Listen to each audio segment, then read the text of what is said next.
December 25th, 2022. About an hour from the resting stop to the foot of Cockfoot Mountain, Mount Gurupada, or Kuku Tappada Giri Mountain. We walked through the train tracks, passing the poor hamlets, run-down houses, and huts of earthen walls and leafed roofs where many people live. The night was pitch dark, the dew frosty, the roads jagged with gravel, the scattered puddles and piles of cow dung somewhat slowed down the steps of the foot-traveling Sangha. Though I had visited Cockfoot Mountain twice, my feeling this time was completely different from back then. The rocky dirt road, sloping up the mountain, was now replaced with multiple concrete steps. Though it was not bumpy, crooked, or rough, I somehow remembered the road of yesteryear had been somehow more naturally beautiful and much more poetic. The heavy footsteps that trudged up each step of stairs to the mountain top by us trekkers reflected our health and legs giving in to exhaustions of recent days. All that made the climb somewhat difficult. However, we were still joyful in our hearts because we had finally reached the spiritual land of Cockfoot Mountain. Perhaps when hearing about Venerable Mahakassapa, most Buddhists would know of him. The Buddha also praised his simple way of life, living in forests or on mountains and meditating in caves. He often turned to the less privileged for alms.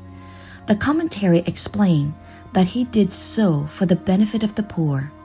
In the Mahakassapa Gatha, there is a passage from him recounting how a leper dropped his finger in the Venerable's bowl while offering food.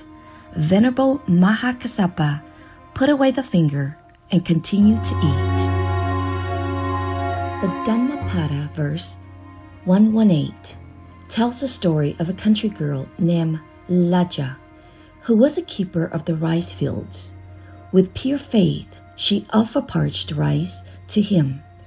Thanks to this offering, after passing away, she was reborn as a deity, Diva, in the realm of the 33 heaven, Tavatimsa, with a brilliant aura, a magnificent castle, and many Diva servants. After examining and knowing why she had this blessing, the Laja Diva secretly tried to appear at his kuti daily to clean, fill up the water pot, etc. After discovering his cleaner was a diva, he insisted on rejecting her services. She cried and begged him not to nullify what she had because she still wanted to accumulate more blessings she was enjoying by providing him services. Still sending her away, he even said that she didn't know the limits.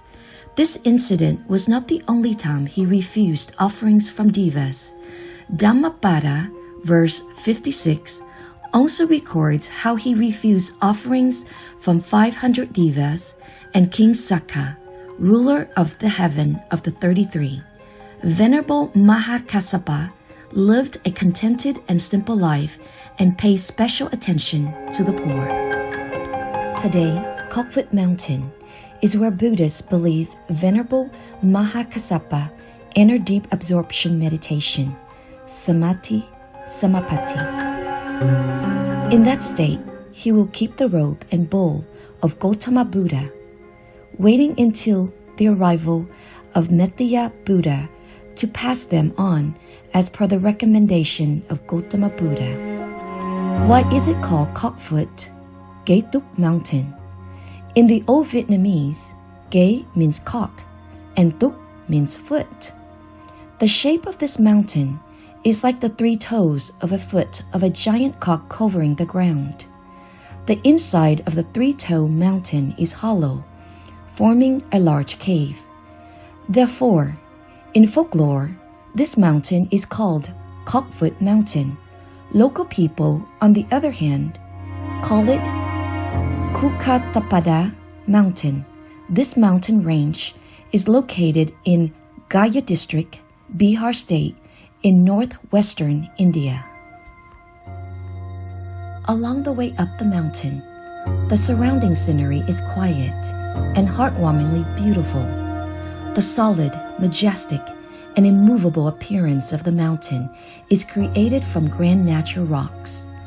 This appearance is like the resolute mind of an arahant, with the unwavering will to live alone, to practice pure austerity, despite years upon years of strong winds, heavy rains, and harsh sun, inclement weather, and other challenges. Near the top of the mountain was a large rock, some 10 meters high and a few meters across, blocking the way. To reach the top, to the specific place believed to be where Venerable Mahakassapa entered deep absorption, Samadhi Samapatti, one must cross that rock. According to legend, when Venerable Mahakassapa came here, the mountain automatically cracked, and he went along this way to the top of the mountain to enter deep absorption, Samadhi Samapatti, waiting for the birth of Metteyya Buddha. This crevice is the only path leading to the top of the mountain. The crack was barely enough for an average-sized person to enter. One by one, the Sangha enter the crevice. And Spati Aloka lay in front of the opening to the crevice. He hesitated to enter for a moment. Having climbed up here from the foot of the mountain, he still couldn't reach the main location. Feeling sorry for him, I carried him in my arms, and we walked step by step through the crevice.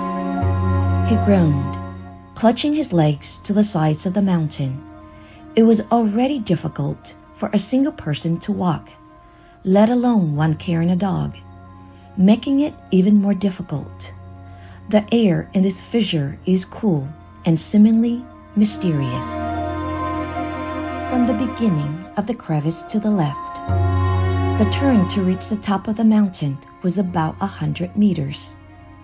This turn leads through the ink-dark rock core. We eventually reached the top of the mountain, where a stupa stood to venerate Mahakassapa. Together we knelt before his statue to pay homage to the foremost austerity monk, knowing that our practice of austerity on this journey to follow the Buddha's footsteps is simply not comparable to his experience. Also, at the peak of Cockfoot Mountain is a stupa enshrined a statue of the Blessed One. We each found a place to sit for meditation, observed, paid homage, and finally recited the Triple Gem Sutta to offer our Dhamma practice to the Buddha and Venerable Mahakassapa, and share our blessings with devas and beings of all kinds. Legend has it that if someone with good karma with him would stay overnight at the top of the mountain, they could see the Venerable's aura or golden image. We left Cockfoot Peak and descended the mountain by noon to continue our journey. After lunch, we walked more than 20 kilometers towards the forest of ascetics, Mahakala Caves, Donkishwari Hills, where the Buddha spent several years practicing self-mortification before his enlightenment. We passed by markets selling fruits, candies, and cakes. Flies darken all of those items because most confectionery is made from sugar. Food is in the same state, neither covered nor sealed. The dust from the road fills the air. We stopped for the night on the campus of an elementary school by the roadside to end a long day.